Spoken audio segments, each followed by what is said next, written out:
50 అక్కడ 50 ఇక్కడ అదే పద్ధతిలో కొనసాగుతున్నారు. అయితే పవన్ కళ్యాణ్ గారు సినిమాలతో ఆయన ఇప్పుడు ప్రస్తుతం పొలిటికల్ ఏరియాలో ఉన్నప్పటికీ కూడా ఆయన ప్రకటించటం మాత్రమే కాకుండా ఆయన తన సిబ్బందిని కూడా మోటివేట్ చేశాడు. అంటే పంచాయతీరాజ్తో పాటు ఆయన ఆధ్వర్యంలో ఉన్నటువంటి ఇతర శాఖల సిబ్బంది కూడా తమ వేతనాల్లో నుంచి ఒకరోజు వేతనం ప్రకటించేశారు అందరూ అదే ప్రెస్ మీట్లో. అది అంటే ఆ మోటివేషన్ అనేది వాళ్ళని అంటే ఆయన అప్రోచ్ కదిలించి దట్ షోస్ అండి. అంటే హౌ ఒక లీడర్ ఎలా యాక్ట్ చేయాలి, ఏ సమయంలో యాక్ట్ చేయాలి అనేది ఆ టైమింగ్ ఆయనకి చాలా పర్ఫెక్ట్ టైమింగ్. ఇంకోటి ఆయన వామనుల్లా వచ్చిన ఆయనని త్రివిక్రముడిలాగా చూపించింది అంటే నిన్నటి ప్రెస్ మీట్లో ఆయన మాట్లాడారు. అంతకుముందు అధికారుల సమావేశంలో తన సొంత డబ్బు 400 పంచాయతీలకి దెబ్బతిన్న పంచాయతీలకి ₹1,00,000 చెప్పిన పంచాయతీకి లక్షలు అంటే 4 కోట్ల రూపాయలు ఆయన విడిగా ప్రతి పంచాయతీకి నేరుగా జమ అయ్యేట్టు సొంత డబ్బు ఆయన పెడుతున్నారు. ఆయన నేను పెడుతున్నాను కాబట్టి మీరు పెట్టండి అని నేను చెప్పలా, బట్ పెట్టగలిగిన స్తోమత ఉన్నవాళ్ళు వాళ్ళంతటా వాళ్ళు సిగ్గుపడి ఎస్ మనం చేయాలి కదా సొసైటీకి. నిజంగా శ్రీమంతుడంటే వాళ్ళు ఆయన సొసైటీ నుంచి చాలా తీసుకున్నాడు కాబట్టి ఇంకా చాలా ఇవ్వాలనే దృక్పథం ఉంది ఆయన. అంత అంటే బయటికి ఆవేశం విపరీతంగా కనిపించే వ్యక్తి, ఆవేశం ఉన్నట్టు కనిపించే వ్యక్తి, లోపల విపరీతమైన ఆలోచనాపరుడు. సమాజానికి అండ్ ప్రకృతి పట్ల ఆయనకున్న కన్సర్న్, విపత్తు ఆయన మాట్లాడుతూ ఒకటే ఇంకో మాట కూడా చెప్పాడు, క్లారిటీ ఇచ్చాడు. ఇదేదో ఇంతకుముందు ప్రభుత్వం ఒక్క దాని తప్పిదం వల్ల ఇదంతా జరిగిందని అనుకోవడానికి లేదు. చాలా ప్రభుత్వాలు ఉన్నాయి, చాలా తప్పిదాలు జరుగుంటాయి. మనం ఒక్కళ్ళనే బాధ్యులను చేయం, కాకపోతే వీళ్ళు ఎక్కువ బాధ్యత తీసుకోవాలి. ఎందుకంటే పూడికలు ఎక్కడ తీలా బుడమేరులో. బుడమేరు దగ్గర 24 వంపులు ఉంటుందండి. ఆ 24 వంపుల్లో పూడికలు తీలా. అండ్ కృష్ణా ఖమ్మం జిల్లాల సరిహద్దులకి ఆ మున్నేరు వచ్చి కలిసే చోట బుడమేరులో అసలు కీలకమైన వ్యవస్థ. ఆయన దాన్ని మ్యాపింగ్ చేసే ప్రయత్నం చేస్తున్నారు. గవర్నమెంట్ ఆఫ్ ఇండియా ఎలాగా ఎన్వైరన్మెంట్ అండ్ ఫారెస్ట్ వింగ్ ఎట్లా చేస్తుందో అట్లా చేయాలి అనే పద్ధతిలో ఎంతో హోంవర్క్ చేసుకొని వచ్చి ఆయన ప్రెస్ మీట్లో మాట్లాడారండి. అవును, ఇది ఇంతకుముందు మొహమాటమేం లేదు. ఇంతకుముందు ఫారెస్ట్ మినిస్టర్స్గా చాలామంది చేసి ఉంటారు. వాళ్ళకి ఎవరికి వాళ్ళ పదవీ కాలంలో ఎక్వైర్ చేసుకున్నంత నాలెడ్జి ఈయన within no span he has acquired అండి. అంటే ఇప్పుడు ఈ నందిగం సురేష్ ఎవరైతే ఈరోజు అరెస్ట్ అయ్యాడో ఆయన బంధువు, ఆయన సమీప బంధువు ఒక ఆయన ఈ బుడమేరు తాలూకా అంటే పోలవరం నుంచి వచ్చేటువంటి కాలువ అక్కడ దానిలో కలుస్తుంది కృష్ణానదిలో, దానికి అటాచ్ అయి ఉంది. ఇది ఆ గట్టు మీద మట్టి తీసేటువంటి కాంట్రాక్ట్ అతను తీసుకుని అది గట్టు వరకు పరిమితం కాకుండా ఇతర ప్రదేశాలు కూడా ఆయన తవ్వేసి ఒక వేరే కంపెనీతో టైఅప్ అయిపోయి, అంటే వాళ్ళకి మట్టి సరఫరా చేసి పెడతాను అని చెప్పి అక్కడ టైఅప్ అయ్యి ఈ కాంట్రాక్ట్ తీసుకుని ఇక్కడి నుంచి అక్కడ కేవలం ఆ కట్ట మీద మట్టి మాత్రమే తీయటానికి కాంట్రాక్ట్ ఉన్నప్పటికీ మొత్తం ఆ ఏరియా మొత్తం తవ్వేసి తరలించినటువంటి ఫలితం కూడా నిన్న జరిగినటువంటి ప్రమాదంలో అది కూడా ఒక పాయగా పనిచేసింది అనేది ఇప్పుడు బయటకు వస్తున్నటువంటి విషయం. ఇలా రకరకాల కంట్రిబ్యూషన్స్, ఆక్రమణలు ప్రధానంగా మీరు అన్నది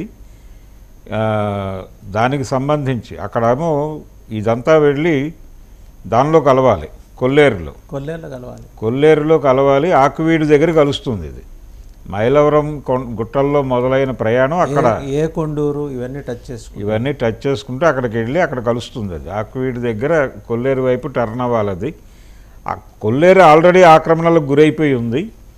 అలాగే ఇది కూడా విజయవాడ సిటీ మధ్య నుంచి వెళ్ళటం వలన చాలా ప్రాంతాల్లో పర్టికులర్గా సింగ్ నగరు, అలాగే అయోధ్య నగర్ ఇవన్నీ ఉంటాయి, రామలింగేశ్వరపేట ఇవన్నీ. ఈ ప్రాంతాల్లో విపరీతంగా ఎంక్రోచ్మెంట్స్ జరిగిపోయినాయి. దానిలోకి వెళ్ళిపోయి ఇళ్ల నిర్మాణం జరిపారు, అపార్ట్మెంట్లు కట్టేశారు. ఇవన్నీ కూడా మునిగిపోవటం అనేది మనకు కనిపించింది. ఇది ఈ ఆక్రమణలు తొలగించాలి అనేది వైఎస్ రాజశేఖర రెడ్డి గారు 2005లో తీసుకున్న నిర్ణయం. అది అప్పటి నుంచి అమలు జరగల.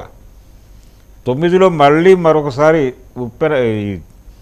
ఈ ముంపు ప్రమాదం వచ్చినప్పుడు కూడా ఎవడు సీరియస్గా స్పందించలేదు.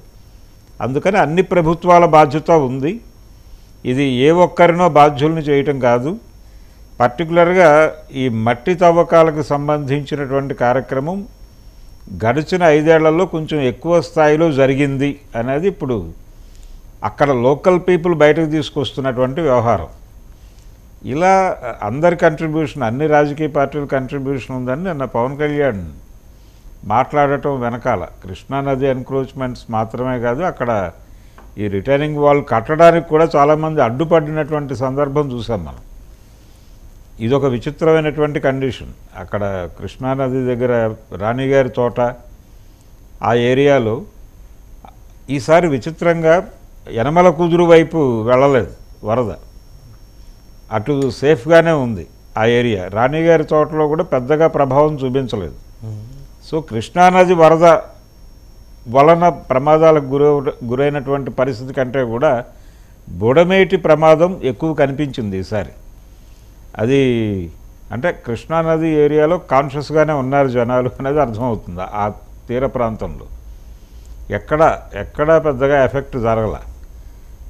యనమల కుదురు ఆల్మోస్ట్ అయిపోతుంది, మునిగిపోతుంది అని అనుకున్నారు. అది టచ్ కాలేదు, వాళ్ళందరూ బయటకు వచ్చేసారు దానిలో నుంచి. బుడమేటి ప్రమాదం అనేది సీరియస్. దాని మీదే ఇప్పుడు కేంద్రీకరణ, దాని మీదే ఇప్పుడు ఈయన మాట్లాడిన వెలుగులో, పవన్ కళ్యాణ్ మాట్లాడిన మాటల వెలుగులో ఇప్పుడు ఇమ్మీడియట్గా అదంతా ఏదో రకంగా పాత రోజుల్లో అనుకున్నట్టు 2005లో అనుకున్నట్టుగా ఒక్కసారి ఆక్రమణలన్నీ తొలగించి ఆ రిటైనింగ్ వాల్ నిర్మాణం గనక మొదలు పెట్టగలిగితే భవిష్యత్తులో ఇలాంటి ప్రమాదాలు రాకుండా చేసుకోవడానికి అవకాశం దొరుకుతుంది. రైట్. అంటే దీంతో పాటేనంటే పవన్ కళ్యాణ్ గారు ఇంకొక హెచ్చరిక కూడా అంతర్లీనంగా చేశారు. హైడ్రా తరహా వ్యవస్థ ఉండాలి, నేను దాన్ని స్వాగతిస్తున్నాను. తమాషా ఏంటంటే కూటమి ప్రభుత్వంలో కీలక భాగస్వామి ఇంతవరకు హైడ్రా లాంటి వ్యవస్థ మీద ఉలుకు పలుకు లేదు, పెట్టాలా వద్దా. ఎందుకంటే 83 నుంచి మెజారిటీ ఎక్కువ కాలం అధికారంలో ఉంది తెలుగుదేశమే. తర్వాత మధ్యలో ఒకసారి ఎన్డీఏ కొంతకాలం కలిసి ఉన్నారు, మళ్ళీ ఇండిపెండెంట్గా 2019 ఆందోళన జరిగే వరకు విడిపోయి ఉన్నారు. మెజారిటీ తెలుగుదేశమే ఎట్లా చూసినా.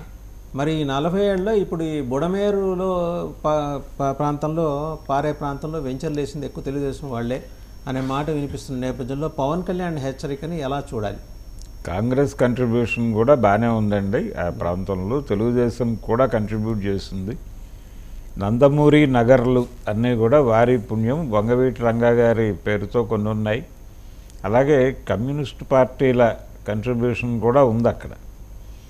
అంటే విజయవాడకి బయట నుంచి వచ్చేటువంటి ప్రజల తాకిడి ఎక్కువ. పర్టికులర్గా ఉత్తరాంధ్ర నుంచి తూర్పోళ్ళు అంటారు అక్కడ. విజయవాడలో జనరల్గా వాడే పదం తూర్పోళ్ళు అని. ఈ తూర్పు వాళ్ళు వచ్చేసి వాళ్ళు పచ్చి వ్యాపారం చేసుకుంటారు. పచ్చి వ్యాపారం అంటే కాయగూరలు అమ్ముకుంటారు, లేకపోతే ఈ పళ్ళు అవి అమ్ముతారు. అరటిపళ్ళు, ఇతర పళ్ళు అమ్మేటువంటి చిన్న చిన్న బళ్ళు పెట్టుకుని బతికేస్తూ ఉంటారు వాళ్ళు. వీళ్ళు నివాసం ఉండటానికి ఏదో ఒక పొలిటికల్ పార్టీని ఆశ్రయిస్తారు. ఒక దశలో రంగా గారిని ఆశ్రయించేవాళ్ళు. ఆయన చెప్పేవాడు, ఎక్కడో చోట ఇల్లు వేసుకోండి, నేను ఎవరైనా వస్తే నా పేరు చెప్పండి అని చెప్పేవాడు ఆయన. అలా ప్రతి పార్టీ కూడా ఇప్పుడు విజయవాడలో ఉన్న హమాలీల్లో ఎక్కువ మంది బయట నుంచి వచ్చిన వాళ్ళే, విజయవాడ లోకల్ పీపుల్ కాదు వాళ్ళందరూ. వీళ్ళందరూ ఇప్పుడు ఈ బుడమేరు వెంకన్న లాంటి సీనియర్ టీడీపీ లీడర్స్ కూడా మైగ్రేట్ అయి వచ్చినారు వైజాగ్ ప్రాంతం నుంచి. ఏది ఈ ప్రకాశం బ్యారేజీ నిర్మాణం సమయంలో వారి పూర్వీకులందరూ కూడా వచ్చి చాలా ఫ్యామిలీస్ అక్కడ సెటిల్ అయినాయండి. అవును. మీకు పర్టికులర్గా 1 టౌన్ ఆ ఏరియాలో, అలాగే 2 టౌన్ ఎక్స్టెన్షన్ పార్ట్ ఇటువైపుకి, అంటే సింగ్ నగర్ వైపు ఎక్స్టెన్షన్ పార్క్